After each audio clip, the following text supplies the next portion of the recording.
Okay, it's streaming, so I'll do the intro to the show while you share it. All right. Okay. Facebook, hi, it's your girl, Linda Marcus Smith, and we are here at Comic Spot, interview number 810. Can you believe it? And most of the time you had clothes on, I know, right? Here, I don't have a policy where I want to know what you're wearing. The military had don't ask, don't tell. I don't. I don't ask. I don't want you to tell me what you're doing. Just do your thing. Relax, enjoy the show. This is brought to you by the veteransofcomedy.com. Anytime you want to hire anyone to serve up jokes who served our country, just go on over to the veteransofcomedy.com and start clicking away, tapping, and find somebody you think is funny and hire them. That's okay. And the other thing is that today we have a guest for you to meet and get to know, follow, support. I know you're going to be out here from the East Coast and from the Reno area. All his fans are going to be coming on watching. This guy's somebody that you need to get to know, love, and support. So without further ado, the gentleman in the other square is waiting for me to stop babbling. I'm going to read his intro that he sent me. Brian Lee has a motto, and it's that he's always been talk about what you know, and that's just what he does. Drinking, relationships, lousy day jobs, family life, more drinking, and the possibility of a new religion are just a few topics of Brian that he tackles on stage. Brian also takes audience participation to a new level. Who doesn't want to see that? I do. With his off-kilter, and he's not talking about a Scottish skirt, off-kilter game show, Cerebral Punishment.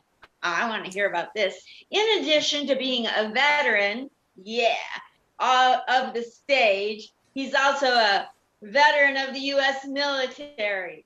A combined 24 years between the Army and the Navy has given him quite a unique perspective and has given him given him the opportunity to perform around the world. We got to hear about this. When Brian is not traveling, he serves as the manager of the Carson Comedy Club in Carson City, Nevada. He also performs as a host and a feature act as well. Brian Lee has performed with Billy Elmer, The Wedding Singer, Steve Heitner, Seinfeld, Geechee Guy, Bob Zaney, Don Barnhart, Joey Medina, original Latin Kings of Comedy, Kevin Farley, Rex Meredith, Dan St. Paul, Leslie Norris Townsend, Roger Cabler, the Robin Williams Tribute Experience, Johnny Rizzo, Will C., and Just June.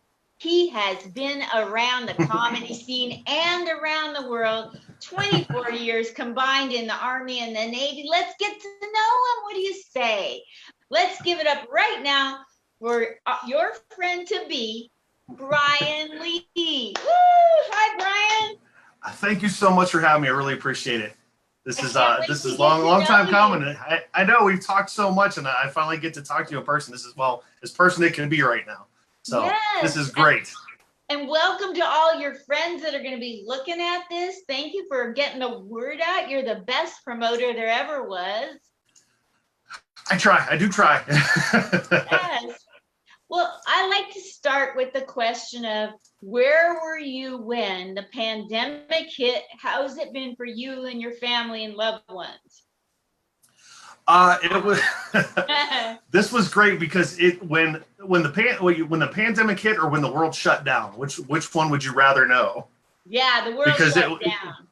I was last March. I was performing. Well, it was one of the rare nights off I had from the Carson Comedy Club, and I was performing at a little a little place in Mound House, Nevada, which if anybody knows anything about Mound House, that's where the Bunny Ranch is. So I was literally performing across the street from the Bunny Ranch.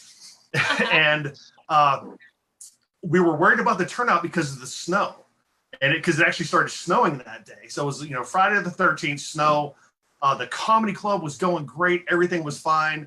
And then the next day they said the world shut down. And it was like the pardon the pun, the perfect storm of snow and plague and everything else. And then nothing. And it was a sad clown day is what it pretty much turned out to be. And, but at least, but the day the world shut down, I got to perform in front of 11 people. I was pretty excited about that to brave the snow, and then that was it. So it was rough. But and then go ahead. You go ahead. No, I said and then from right there, it was just like it was just okay. We'll kick back. This is 2 weeks. 2 weeks we'll be back to normal, and then 2 weeks, 2 months, a year later, and it was almost a year to the day before we opened our club back up, and then we started, slowly getting back to normal as Northern Nevada can be. So did any of your loved ones, family members, friends wind up getting COVID, or did you get through that unscathed? I was great, and I want to say that was probably because of being in the military for 24 years and who knows what all shots we got. I'm pretty think I think I had the vaccine about 11 years ago, so I'm good. But no family members. I had one military friend who had it, caught it down for a week. But I was fortunate, knock on wood, I didn't lose anybody. And so outside of a couple people with the sniffles, I've been very fortunate. So that part was nice. Okay, fabulous. Now, before we go back in time to your childhood, which I like to do, I want to ask you, so the Carson City Comedy Club, how are things going after the pandemic reopening and all? How's that going? We're rolling into the winter months, so this is probably about the best time. When we started out, it was we had to deal with everything that every club was dealing with, where you had the 6-foot thing. We called it the comedy moat, where the stage had to be 25 feet from the front row. So we were pushing through all that. We were only at like 60% capacity for our room. So we just kind of trucked along through the summer months. And we actually took that opportunity to help out like some local comics, some up and coming folks. And we utilized that time to get those people some stage time and everything. And it actually paid off. It paid off for everyone because the audiences were coming back in. They're getting to see some new faces. And then once we got permission to go back to full capacity, that's when we started booking our road headliners again. And we had a couple of great holiday weekends. We booked all the way through Sundays. We brought in Dennis Gaxiola, Paul Hooper from the East Coast, Steve who? Barkley. We had some Steve Barkley, Chicago okay. Steve Barkley. Yeah, they did our holiday weekends, just fantastic draws, and of course everyone who we book on a weekly basis is just fantastic already. So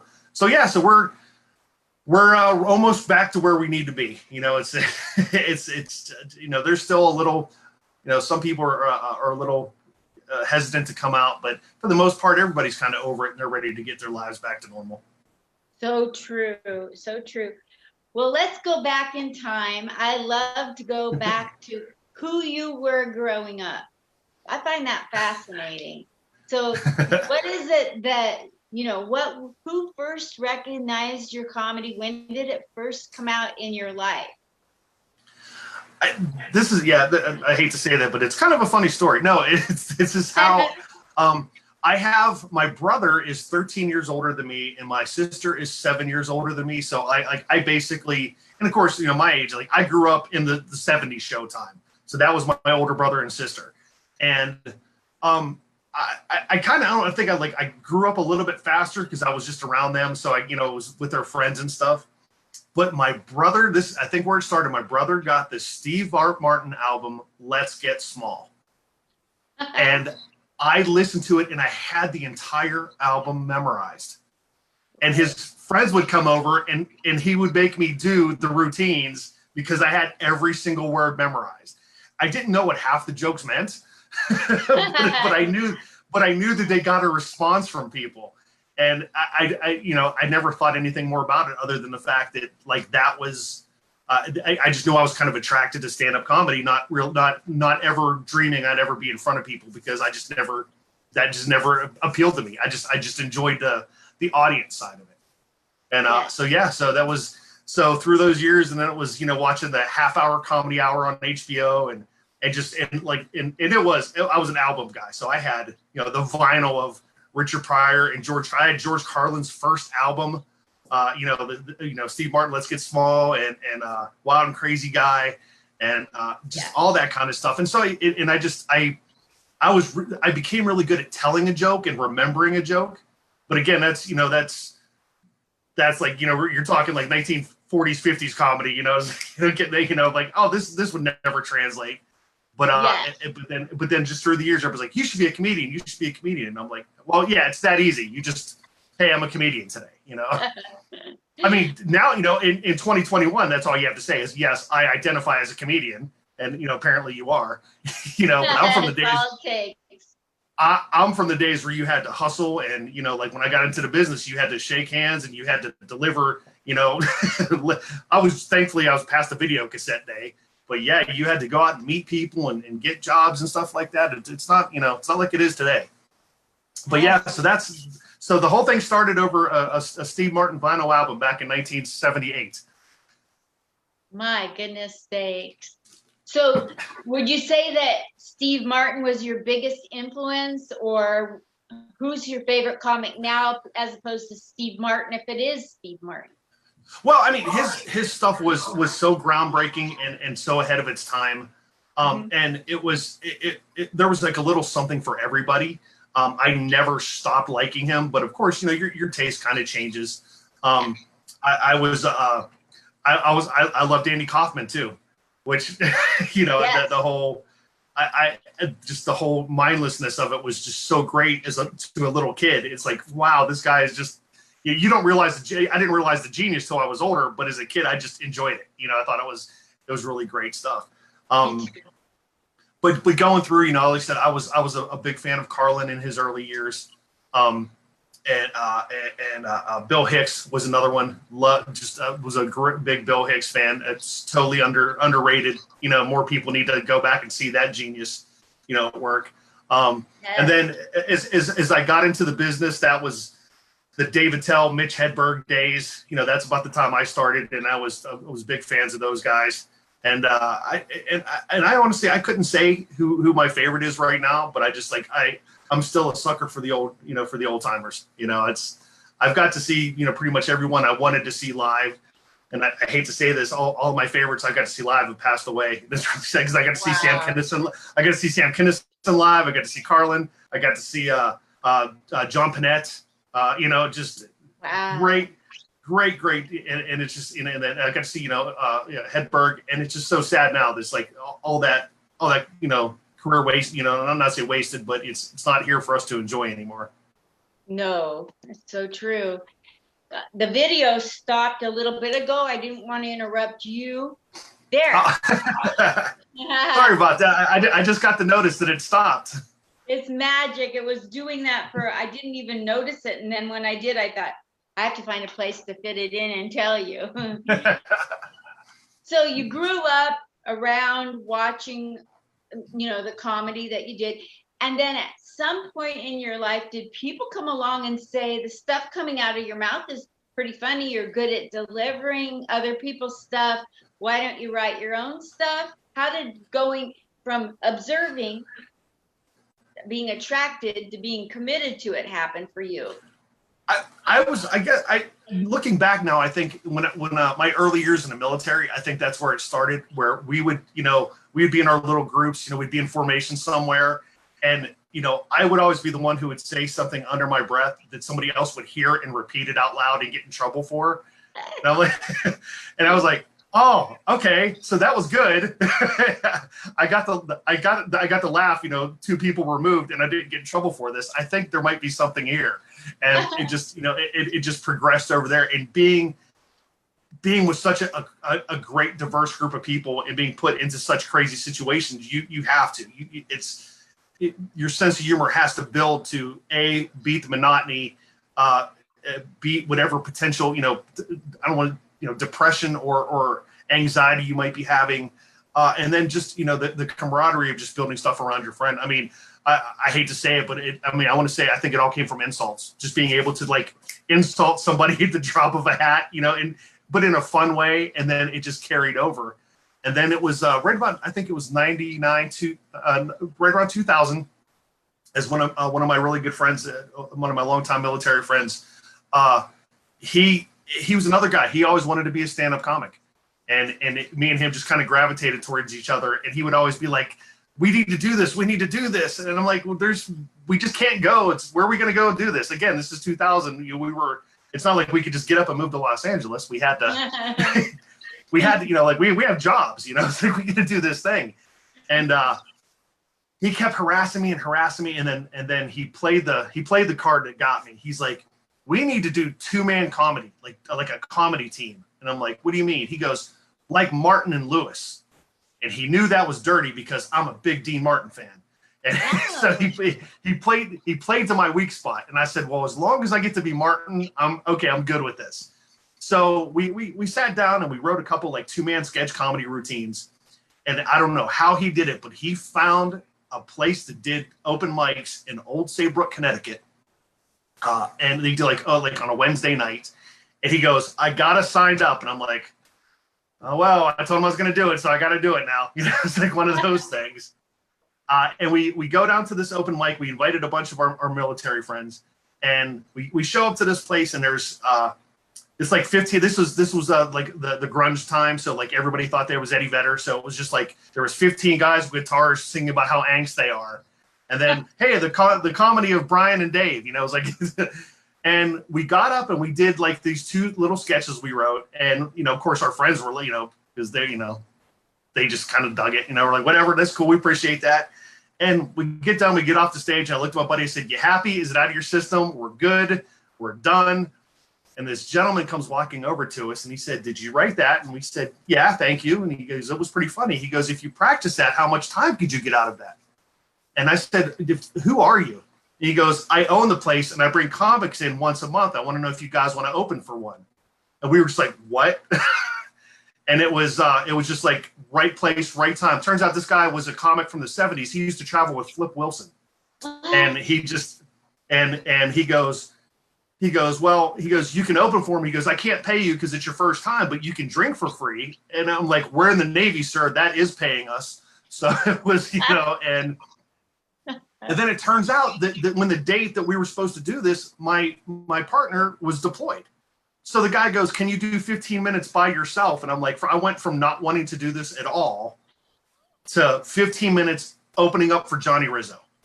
Wow. And it was, yeah, no pressure, no pressure at all. And I wrote 15 minutes of the worst material under the sun with one really good joke. And that one really good joke got over and I fell in love. And that was when the bug bit me in 2000. And then I just kept doing it from there.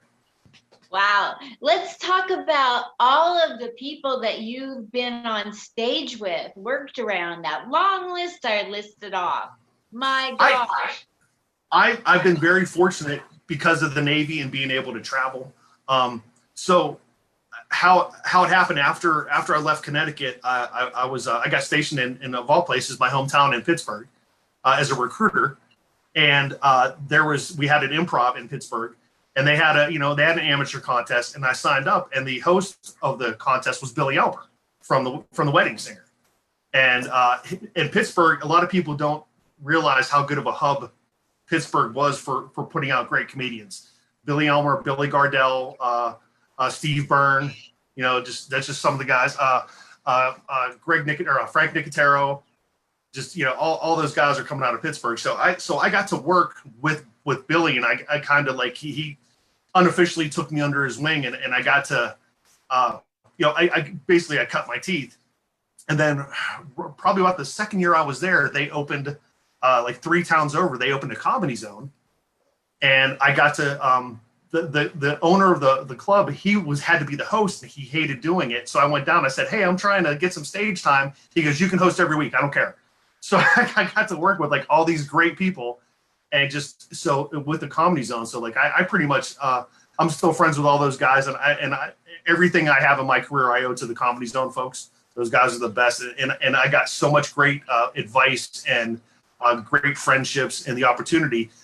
So from there, whenever I traveled with the Navy, if there was a place that had a Comedy Zone, I could walk in and say, "Yeah, I worked at the Comedy Zone here." Boom. They're like, "Oh yeah, we'll get you some stage time." And I got to just build up this cool resume working with all these people. And then from there, and then I just started branching out on my own and trying to, doing what I could. And so it was, it was very, very interesting. And then once I came to Reno, when I moved out here after I retired from the military, and I got involved in two of the clubs out here, that's when I probably got to work with like the majority of the big names. I finally got to work with Bob Zaney, who I followed as, I was a big fan of, young when I was younger. I'm not going to remind him how old he is, but when I was younger, and working with Geechee Guy was just, that's incredible. Steve Heitner was, I met him, and probably the nicest guy in the entire business. I walked into the green room, and he talked to me like he's known me for 20 years. And it was just renews your faith in the business, where not everyone's the nicest person.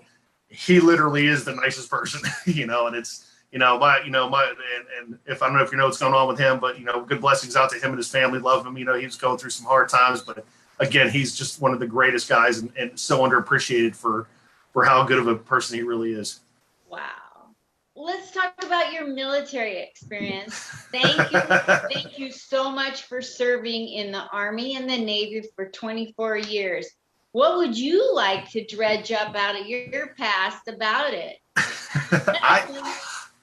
And that's the funny thing is, like, I always thought I was going to write a book about my time in the military, and like just of all the funny things that happened, never realizing I was going to be able to actually just do it from the stage and save myself a lot of writing, because that's what it comes down to now.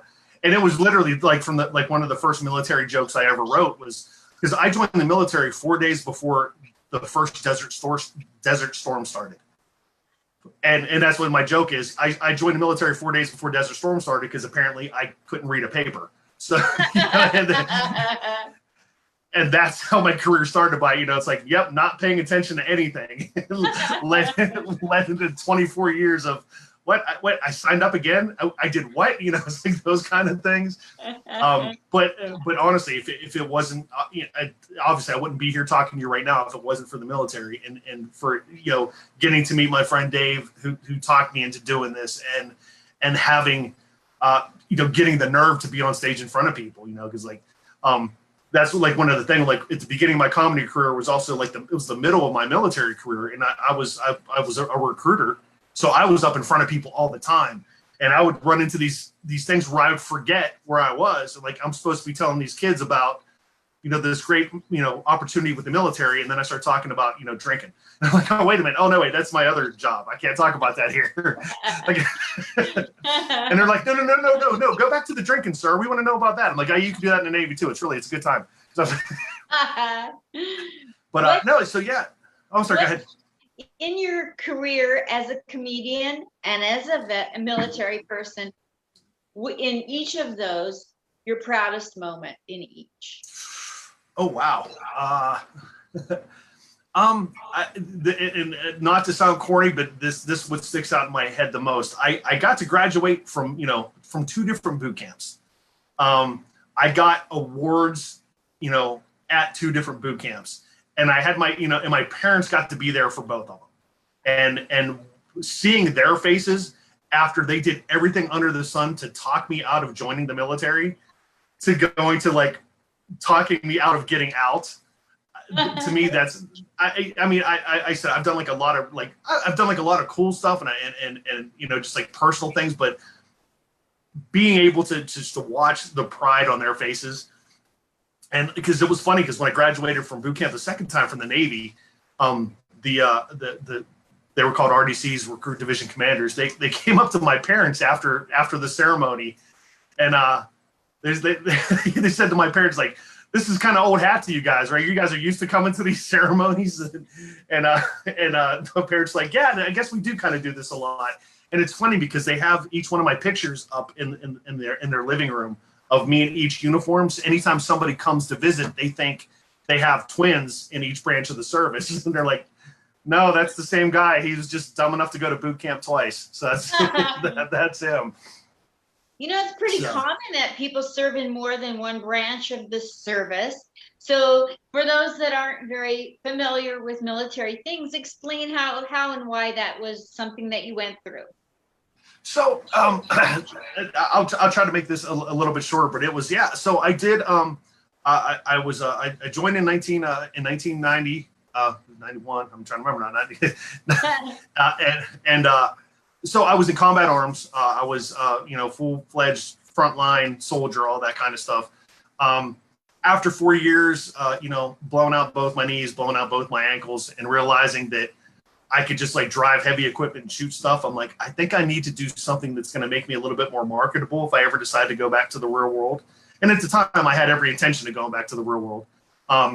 So I went into the reserves, and I switched jobs from combat to I worked in legal, so I became a legal specialist, and I really, really enjoyed that. And about a year of being in the reserve, I realized, man, I really miss the military. I don't like the outside world. I really miss that. There was 3 or 4 guys who were in my unit at the time who were all prior Navy. And they would just talk about how much fun they had. And I'm like, oh, I'm thinking about going back active duty. And they said, well, you should look into going into the Navy. And I'm like, no, we got way cooler uniforms. I like this better. This is nice. So when I talked to them about possibly going back active duty the Army, they said, if you go back, you have to go back under your old job as a Cav Scout. And I'm like, I don't want to do that. That's why I got out. I want to do something different. And then I thought about what the guy said, and they're like, hey, think about joining the Navy. And I'm like, okay. And I went to a recruiter, and we sat and talked. I said, this is what I want to do. And he goes, we could do boom, boom, boom. And it was the rest is history. And it's funny, to this day, I'm still friends with that recruiter. We actually ended up working together like 6 years later. We were recruiters together. So it was funny. So I got to be, work with a guy who put me in. So every day I could remind him, this is all your fault. But it was, they gave me every opportunity. Like I said, that was everything I wanted to do. And of course, I probably got, more material out of my Navy time than my Army time. Because most stuff in the Army time I can't talk about on stage. People just be scared. So, yeah. so I just, I try to gear it towards the lighter days of the Navy side. What's it like trying to do comedy in this politically correct environment? Sometimes there are people that are anti-military in audiences. So how do you address all that? That is so funny you bring this up, because last night was usually around this time of year. I lean heavy on my military, my military jokes, my military routines and stuff. Last night was the first audience I ever performed in front of. There wasn't a single military person in the crowd, not one veteran, nothing. And they were looking at me like I had 3 heads. It was like I'm like, wow, this is like, it was so odd. But but where I work, I'm very fortunate. Like for Carson City is a very pro-military conservative town. We're like 60 miles away from Fallon, which is the Naval Air Station where they do Top Gun. Very a military friendly place. So like this area, I've been fortunate, like I said, with the exception of how odd last night was. But it's funny, but then you go 20 miles this way over into Reno, and it's a very liberal, different mindset. And it is odd how just a difference of 25 miles makes that much of a difference, Wow. But I've been, I will not lie. I have been denied gigs because of my, being prior military and things like that. There's, it's because a lot of people would automatically assume if you're prior military that you have this leaning, and you know, you have this political belief and things along those lines, which I'm not going to confirm or deny, you know, but it's, you know, but I'm not going to change who I am, you know, and as I said, and that's one of the things that's I'm like I'm the one of the comic minorities, you know. I'm like one of the last alpha males, and you know, that's what I call it. And that's what I call myself. I'm the last comic alpha male because I don't apologize for it. You know, that's who I am. That's my background, and this is what you get. So, you know, and there's very few comics who stay true to themselves like that. So and that's why I kind of keep it going that way. That's true. So here's the thing. You're at the Carson City Comedy Club, right? Mm-hmm. And you're wearing a number of hats. So in a like post-pandemic period of time, talk to people about what you do there in all the hats you wear, what you're looking for when you book talent, what kind of talent you don't want. Like, have a little dialogue here where people get to know the ins and outs of what you go through on a daily basis there. Well, one of the things that separates us from other comedy clubs, like, you know, there's the big chains and things like that. They're owned by someone, and they're required to put people on the road, and like, you're going to play, you know, X number of cities in X number of weeks. For us, it's different. We're a homemade, you know, in-house club. We cater to the people who come every day to our club. So, you know, or when I say the club, to the casino, that's our bread and butter. I mean, where Reno's a touristy city, Carson City is not. So the people that come into our club are, you know, for lack of a better word, are vetted because we have an older conservative crowd. And so there's certain comedians that won't work no matter what. I mean, it doesn't make them unfunny. They just don't work in our club. And that's one of the things that when I was hired on, was I had already been working there for a few months, you know, as fill-in host and doing guest spots and stuff like that. But I learned to gauge the pulse of the crowd. So somebody would come up to me and they'd be like, well, okay, you know, one of my jokes is the quickest way to not get booked at my club is start out your introduction with, hey, I'm originally from the Bay Area. You tell me that, they're not going to book you. It's because that is just, it's a weird thing because that's just not what they like there. You know, it's so, but it's, they're, and it's funny too, like a lot of people like think that we run a quote cleaner club, but it's not because you would think of the way it is, but the cleaner comics, they do okay, but they don't do as good as just your regular standard, someone who's not afraid to drop a bad word every now and then kind of thing. So that's kind of what I did was I over the time I was there, I followed the comics who were there. You know, I watched who did good, who didn't do good, or didn't do as good as, you know, they did good. Just the crowd just didn't respond to them for whatever reason. And I wanted to build my clientele going forward and the comics that I booked based off of who I knew would be the best fit, and, you know, had the opportunity to gain a fan base and of course make money and that kind of thing. So it was kind of, and again, post pandemic made it tougher too, because it was just again, getting new people back in, letting people know we were open again, you know, getting past the 6 foot rules and all that kind of stuff. So at the beginning there, it was quite a big task. But now it's like, you know, I got the groups of the comics and stuff I work with, and the people who want to come in, and the people who want to come in and work, and the people who want to come back because of how great the room was before. So it is I'm in a very fortunate position. I guess the easiest way to describe it. I'm very blessed to have the position I have, the opportunity to work with great people, and then the opportunity, you know, hey, I'm going to go on the road. I want to go do something, and I have, you know, folks I know that can fill in for me and cover for me. So the networking has been fantastic. Oh, that's great. So what do you want to accomplish before you get old and kick the bucket like me? It's funny because I was just talking to another comedian about this the other day. I went through my unofficial bucket list. I just had like a list. I'm like, and then I was like, wow, I did all this stuff. I never realized I ever did it. And to be honest, I think I only have like 2 things on my bucket list that I want to do. And it's like, One, I think it's gonna happen sooner rather than later, because I'm getting in. I just want to headline one night in Vegas. I don't care where it's at this point. I just want to do one headline show. But my biggest thing on my bucket list, I would love to play the Vic Theater in Chicago. That is, it's right down the street from where the Second City Comedy College, and that's where they used to film the HBO half-hour comedy hours. And I got to see John Panette play there, and it's just a beautiful theater. And like that's like my dream spot, to like just a headline the Vic Theater one time. So, you know, if it happens, you know, I know that's a reach, but but that would be like, that's number one to tick off the bucket list. But everything else, I'm very fortunate I got to do. I've got to, you know, it was even like little things. I sold a T-shirt with my name on it, or I signed an autograph, you know, and then it went to, I got to perform for the troops. I got to perform for the troops overseas, you know, boom, and little things like that, and just going up. Okay, time out. We got to talk about that. That is my good Achilles heel. If you say you've performed for the troops, you're now in the elite group of anybody I know. Thank you so much for serving up jokes to the troops. Talk to people about what that was like.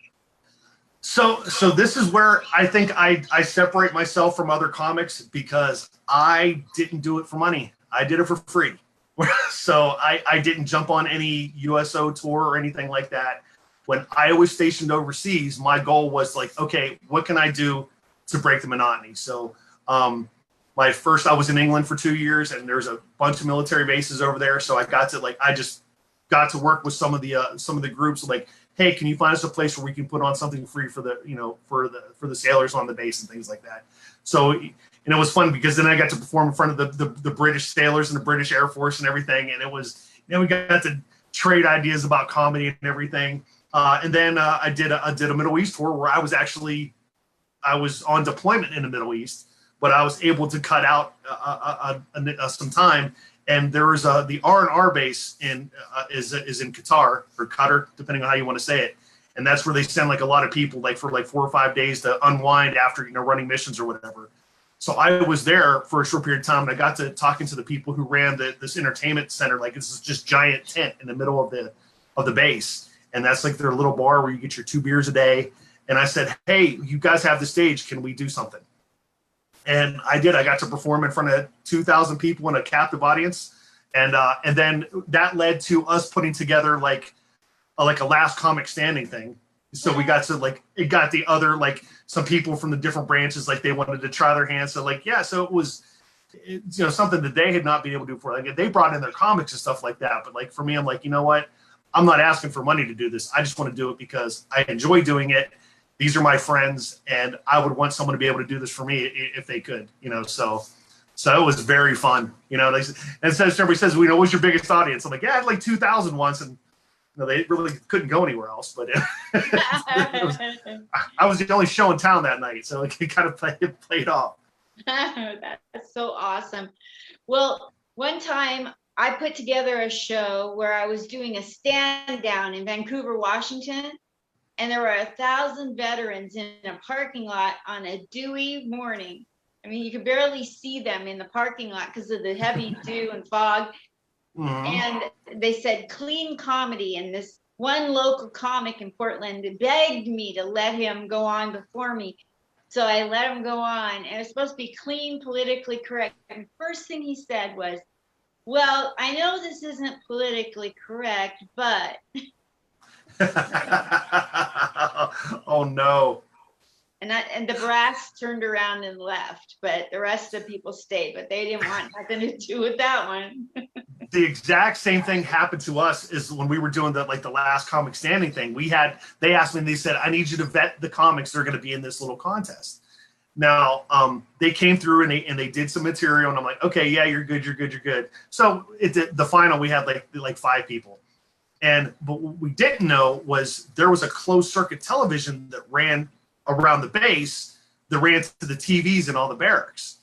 And this kid decides to get up and not do any of the material that he did when he did his vetting.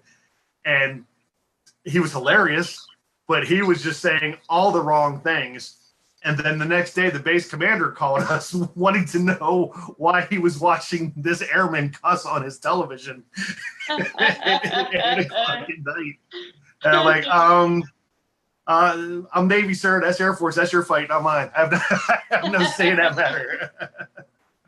Another thing I'd like you to cover, if you would please, Brian, is I'd like you to explain the power of giving to others who are coming up behind you. You've arrived at a level many don't get to. And so how important is it to your career and for you selecting other people to be around?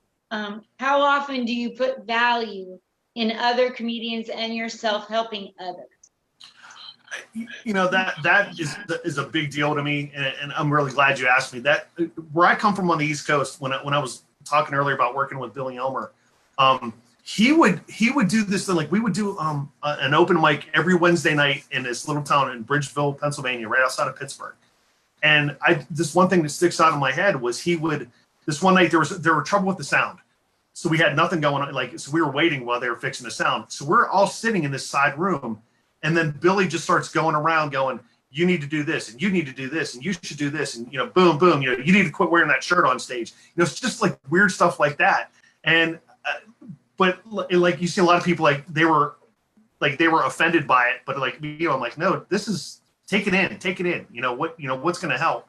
I never was a fan of anyone who told me to do a joke or not do a joke. So I try not to tell people to do that, but I appreciate people that want to come and ask for advice, because I was able to do that when I was growing, and just working with folks, and how nice they were, hey, thanks for watching my set. What can you tell me? That kind of thing. And I will do that for anybody. And to this day, I still have guys who will just call me out of the blue and say, hey, can I fly this joke by you or something like that, But I think the problem is now, and especially with technology, and, I'm going to be the get off my lawn guy, but there isn't enough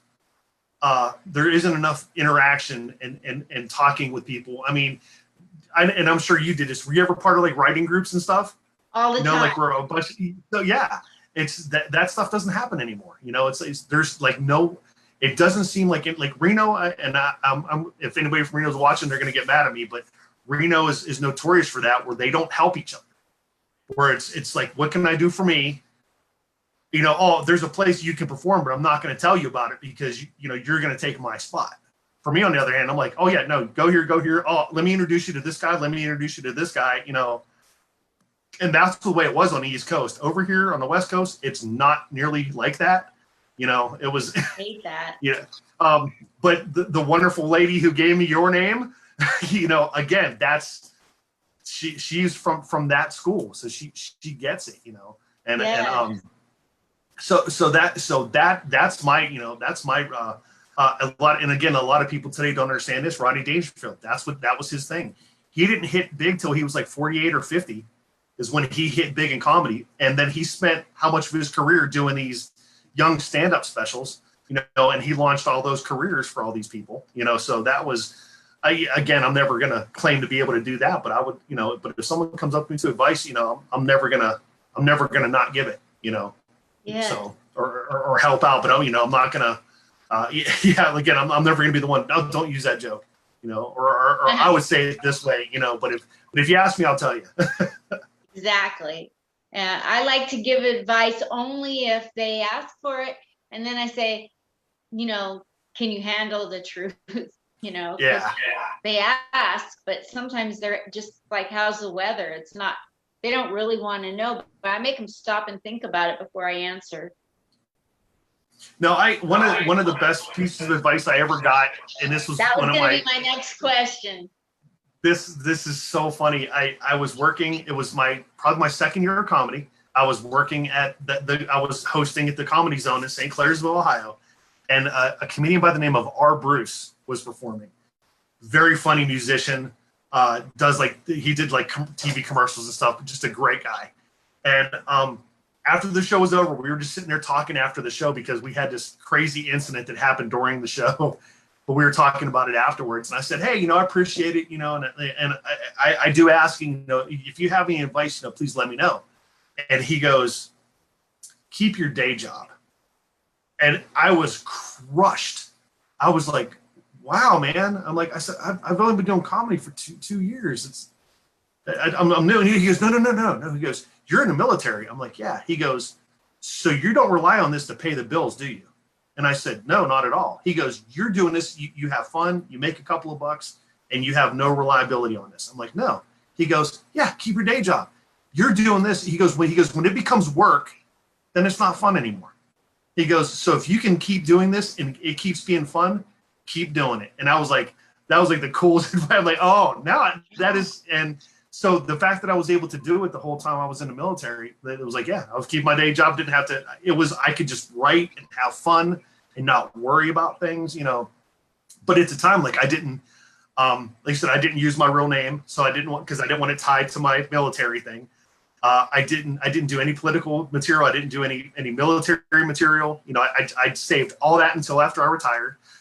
So like I now it's because like now like, oh, I got like all this new material that I can never use while I was in, because I just didn't want to say the wrong thing, because I wasn't, I wasn't about like disparaging what I did, but I didn't want anything to be misconstrued as me disparaging what I did. So yeah, so like once I earned that separation, then it was like, okay, now we can have fun with it. So and here we are. So let me ask you a question, Brian. Have you had people who you've helped along the way come back to thank you yet? I've had I've had a couple. One of the guy who got me into it is still trudging along, and I've got to like bring him back and work with me a bunch of times, and he says thank you in his own kind of way, and it's that is probably the biggest thing, because I keep telling him, like, if it wasn't for you, I wouldn't be where I'm at. So let me return the favor, like if I can get you work, I'm going to do it. If, you want, and he's the one too, he'll call me outside of the blue. Hey, what do you think of this? Yeah. And he's the one who can take the brutally honest stuff, That's so cool. But I always get like, if someone asks me to help them like punch up a joke or something, I always come back like, oh yeah, that worked like really good, So like those guys definitely do.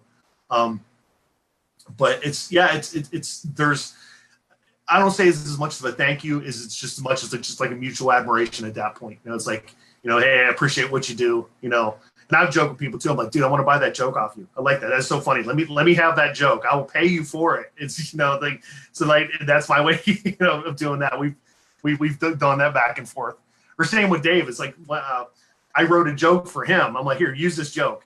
And then I'm like, after a while, I'm like, nah, that joke's too funny. I got to take it back. And that's what I told him. I was like, you can't do the joke anymore. I'm taking it back. So that's always fun to do. If you decide you want it back and they agree.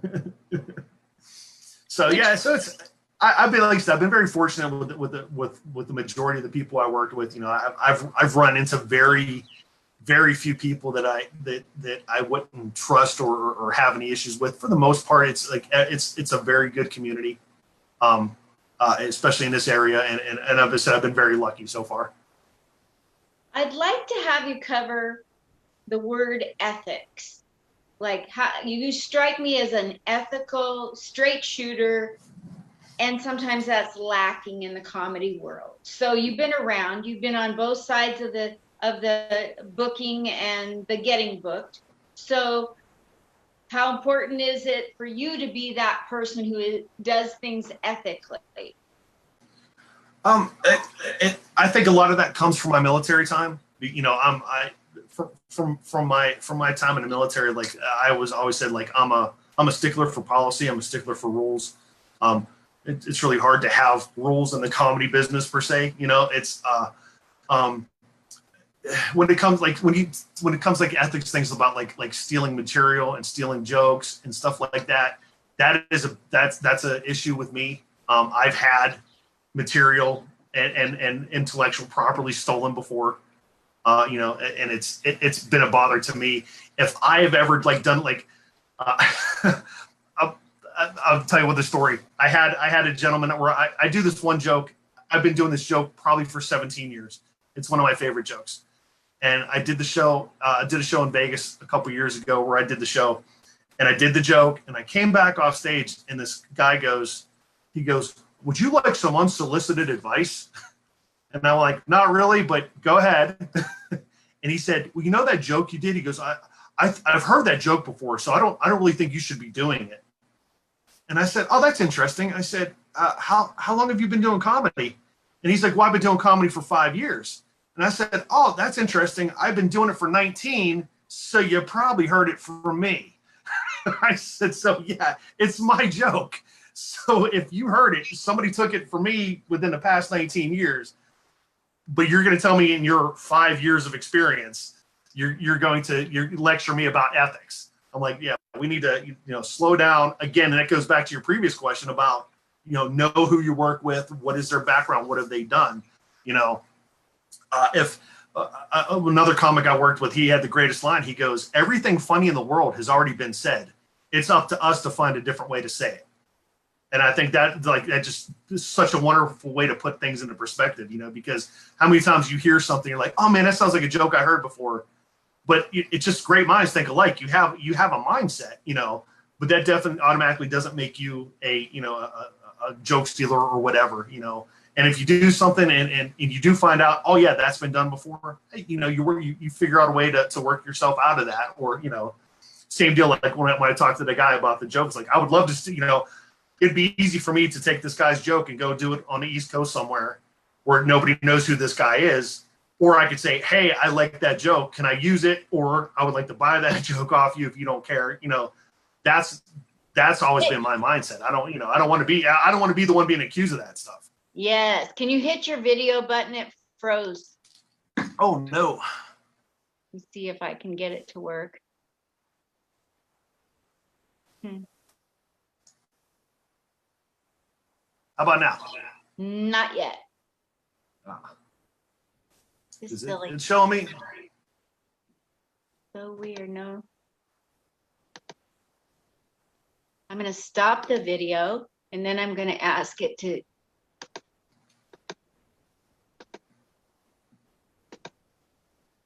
start video. Crazy. There we go. Perfect. You have me now. Yes, this is it. I don't like that when I start talking about ethics and everything freezes. I don't like that. I kind There's of no like ethics in comedy. I kind of like to get to the wrap-up phase now because I've drilled you. I always asked a lot of questions from the time I was very little, but I would like to have you tell people what it is you would like them to do when they go to any comedy club for the general public in this period of time. What would you like to say? And after you do that, I want you to talk about where you're going to be performing and where to follow you, that stuff. Perfect. Okay, so even before COVID, I'm going to just throw it out there. Probably the worst place I ever performed was in the entire state of Maryland, where people don't realize that they're actually at a live show and they think they're watching things on television. I want people to know now that COVID's over and you're back in a club, we can hear everything you say. You're not talking to the TV anymore. We're like right there and we can hear you and we're going to let you know we hear you. So you have to get out of that mindset that you're in your living room again. Respect, no one paid $15 to hear you. If they did, we'd be in different places. That's been said a million times, but no, COVID's over. You're not in front of your TV. Respect the people who this is their livelihood. I mean, like I said, I'm fortunate where, I'm set right now where I'm good, but there's other people who for the past year, they've been struggling. Give these, help these people out, support them. If they're selling stuff, again, this is their livelihood, so their goal is to entertain you and make you happy and let you leave here with a smile on your face. Show some love to them, on the other side. I think that's my biggest takeaway is just respect the work, and it's because it's some people call it work, and other people, to me, it's art. It's like this is what you're putting into it, and you want this thing to be, you're putting out something for everyone to consume. That's your baby, that's your art, and people on the other side just just need to take that in and remember what that is. Amen. All right. So where will you be performing in the near future that you want to tell us about, and where can we find you on the internet? This week is the big week because of Veterans Day. I am very, very excited. On Thursday, actually on Veterans Day in Virginia City, Nevada, they do a giant Veterans Day parade. And after the parade that evening, they have this venue called the Piper's Opera House, which is a historic building. Mark Twain played there.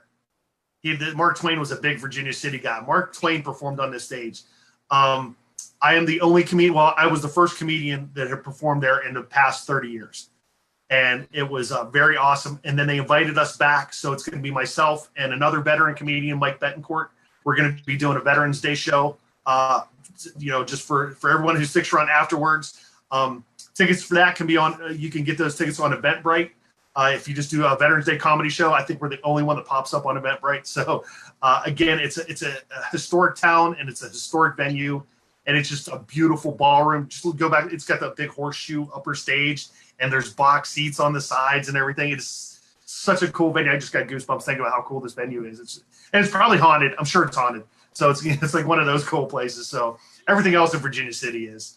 and then the next night we're doing 2 shows in Fallon, Nevada, right outside Naval Air Station Fallon. There is a bar called the Grid. And it's owned by another retired Navy chief who owns this place. And we're going to do 2 shows. We do an early dinner show for the folks who don't want to stay out late. And then we do a late show for the people who just want to get, rowdy. And it's going to be myself, another Navy veteran by the name of Brendan J., and then an Army veteran, Greg G. He'll be hosting for us. So it's going to be just all veteran show for that night. And then after that, I'm back to doing the Carson Comedy Club until December, which I'll be back in Pittsburgh performing in my hometown. I'll be performing with David Kay at the Meadows Casino, and then I'm doing a couple of fundraisers while I'm home and then visiting some family. But outside of that, I can be found. Follow us on the Carson Comedy Club has a Facebook page, and I'm horrible with social media. I'm still like one of the Facebook guys. So if you do Brian Lee comic, you'll see a picture of. I'll be the only non-Asian Lee that comes up when you pull up the picture, and it'll be a picture of me and my cool cat Angus. So that's how you know it's me. And I have a website, but I am so far behind on it. It's horrible. It's cerebralpunishment.com because that's been my gimmick has been Cerebral Punishment forever. That's the name of the game show that I do. And I also, if anyone's interested and they want to support some veteran stuff, I sell T-shirts and I sell masks for the people who still have to wear them. And the proceeds from those go to the Disabled American Veterans, the DAV, and the American Legion retirement homes. So if anybody, so they can reach out to me on that's the other page. I'm sorry. There's the other Facebook page is my actual my comedy page on Facebook. It's the Church of Bryantology, and it's Brian Tology. So they know that one's me, and that's where I just post all my comedy stuff and all my where I'm going to be at and performing and everything. And if anybody's interested in supporting live comedy and they want to know where I'm playing, or if they want to buy some shirts or stuff like that to support veterans, that's the place to do it. Awesome. You heard him, folks. Brian Lee, get a hold of him, buy some merchandise, get to Reno, support what he's doing there and at his comedy club. And oh my gosh, and look up where he's going to be performing around the country. He's been around the world. He's been around the block. He's been in 2 branches of the military. You want to see him perform and you want to support him. So thank you so much for watching Comic Spot. Brian Lee, thank you for letting us get to know you. I hope you take all my fans. I appreciate it. I can't thank you enough. Again, this was so long overdue and finally getting to meet you. And I can't thank you enough for the opportunity to talk to you. I'm looking forward to us getting to work together here soon. I'll get you up here as soon as I can. Okay, awesome. Thank you so much, Brian Lee. Talk to you later. Bye, everybody. Thanks. Bye, everybody.